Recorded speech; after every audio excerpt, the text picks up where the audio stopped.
Señora Rosa Pino, desde el empresariado cusqueño, ¿cómo se sienten después de lo sucedido entre diciembre y febrero?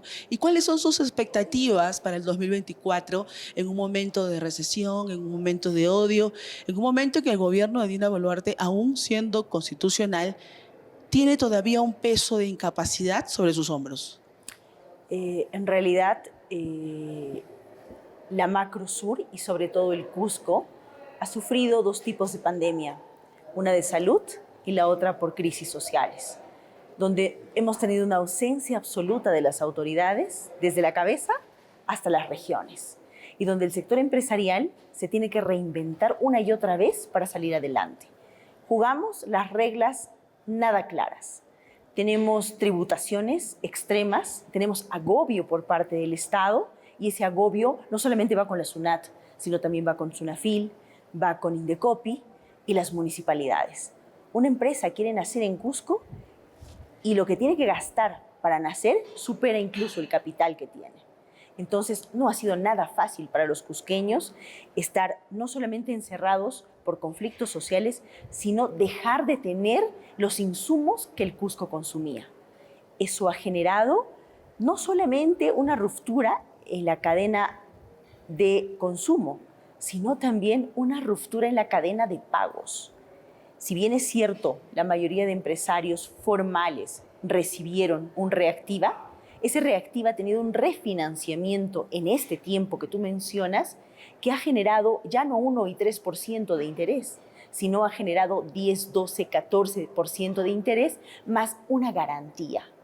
Esto definitivamente para el empresario sin trabajo, sin rotación de producción, nos está llevando al fracaso y a la ilegalidad.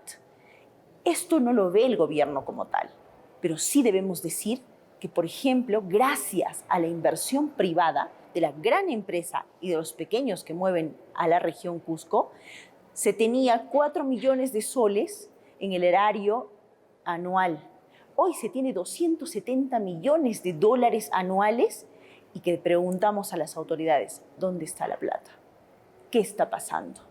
Entonces, esta reunión del CADE en Cusco nos muestra dos cosas importantes.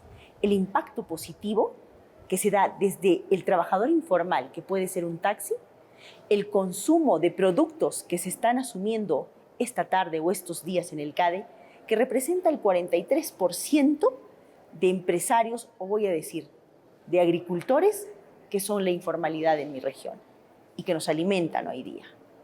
Y así como esto, genera una expectativa positiva. Probablemente para la narrativa de la izquierda sea un golpe bajo. Sin embargo, para nosotros como empresarios es una oportunidad de decirle al Estado, aquí estamos, nosotros somos complejos y diversos en las actividades que desarrollamos y tus medidas tributarias, 20 años y no funcionan, solamente nos llevan a la ilegalidad. Es momento de actuar. La señora Dina Boluarte tiene todavía el peso del cogobierno con personajes corruptos como Vladimir Cerrón y otros como César Acuña, que también son nefastos al país por sus acuerdos, por sus alianzas y por sus intereses personales, pero con el dinero para poder tener no solo representatividad en el Congreso y en los municipios, sino un partido activo, constante. Esto nos debilita también económicamente, nos hace sentirnos arrodillados ante un poder nefasto que está fragmentado en varios sectores. Hay dos problemas neurálgicos dentro de la política de nuestro país. Uno, que estamos totalmente aislados. Trabajamos las élites empresariales, políticas, sociales y académicas de forma aislada. No podemos lograr mucho. Pero lo otro que preocupa aún más es que esta política no es una política inteligente, es populista. Y ese populismo lleva, como tú bien dices, a los partidos políticos solamente aventureros a tener el poder y trabajar por sí mismos, sin pensar en el bien común. Un llamado desde Cusco es precisamente esto, a decir, trabajemos de forma conjunta. Aquí estamos, somos los que día a día sufrimos lo que pasa, somos la realidad auténtica del país. Y lo que pedimos es primero trabajar en conjunto. Lo segundo es reformular lo que está mal hecho. Y esta es la oportunidad porque señora Dina, Congreso de la República totalmente atomizado, les decimos que no se trata de los cusqueños o de los limeños o de los arequipeños, se trata del país. Estamos viviendo una recesión y una inflación. En estos momentos, de cada 5 familias, 3 no tienen comida en el país. Y es momento de dar los primeros pasos, de decir, basta de ser burócratas, basta de ser ensimismados en solamente posicionar nuestras ideologías o nuestros objetivos personales y empezar a pensar en el Perú. Cuando pensamos que no podemos caer más hacia abajo, no tocamos fondo y aún así confiamos y tenemos la esperanza de que nuestra economía no va a terminar colapsada cuando estamos a un paso de que eso suceda, y entonces la gente común piensa que es un exceso, que es una alarma, que es un psicosocial, y aún no ven que el desastre ya está aquí, en este momento. Y que si en los 2 próximos años Dina Boluarte aún sigue gobernando y no genera la estrategia ni el lineamiento de economía para enrumbar al sector privado en convergencia con el sector público, entonces, ¿qué hacemos? ¿Seguimos el mandato constitucional o pensamos que también podemos esforzarnos en salir a pelear para desde el sector privado promoverlo? Yo considero, soy una creyente en el Estado de Derecho, soy una creyente en la democracia y soy una creyente en que las mejores fórmulas para resolver los problemas es con el diálogo, con las propuestas y no con los problemas. Desde esa perspectiva, considero que tenemos mucha intelectualidad en el Cusco no utilizada para el bien común. Existimos muchos voluntarios que queremos sumar al país, pero sumar desde nuestra posición, desde donde estamos. Y esa sumatoria es la que tiene que entender el gobierno que existe. Vuelvo a repetir, el sector empresarial es complejo y diverso. Yo solamente le pregunto al superintendente de la SUNAT, ¿qué pasa si una empresa que vende conocimiento tiene que facturar? Le pregunto, ¿el conocimiento tiene factura? No tiene factura, no tenemos cómo deducir. Eso es importante entenderlo. En nuestro país y sobre todo en el Cusco, del 100% de empresas que existen, más del 25% genera servicios. Y los servicios, señores, no tienen factura de compra. Por lo tanto, sí exigimos que desde ya se modifiquen las normas tributarias. Desde ya empecemos a creer que podemos hacer alianzas público-privadas, pero sin corrupción.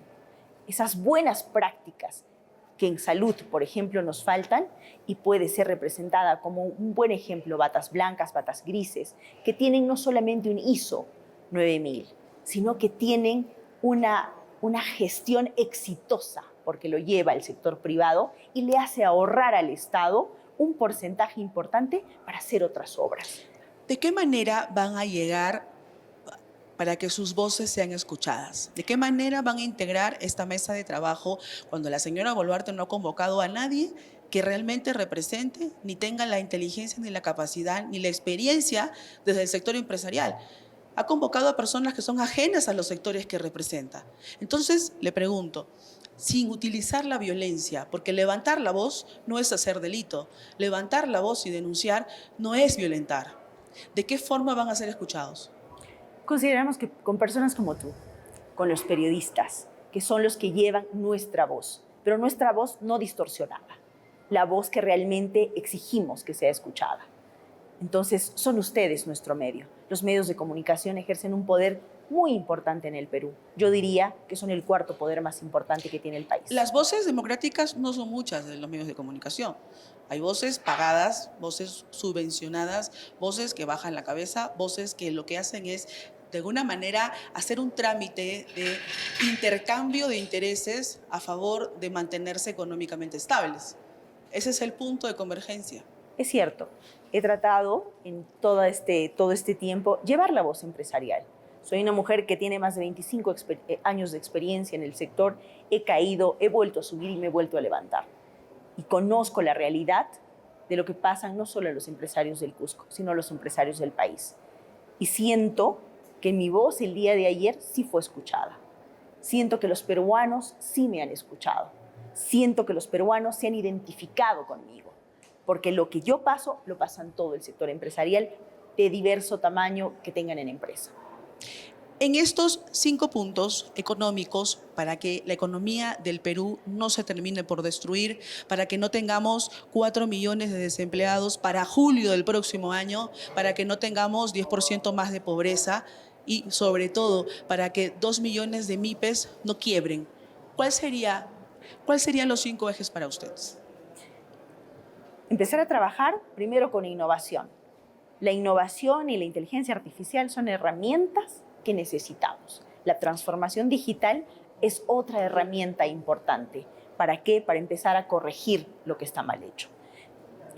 Tenemos que empezar desde diagnósticos reales. La SUNAT no nos da diagnósticos reales. No hay presupuesto, no hay capital.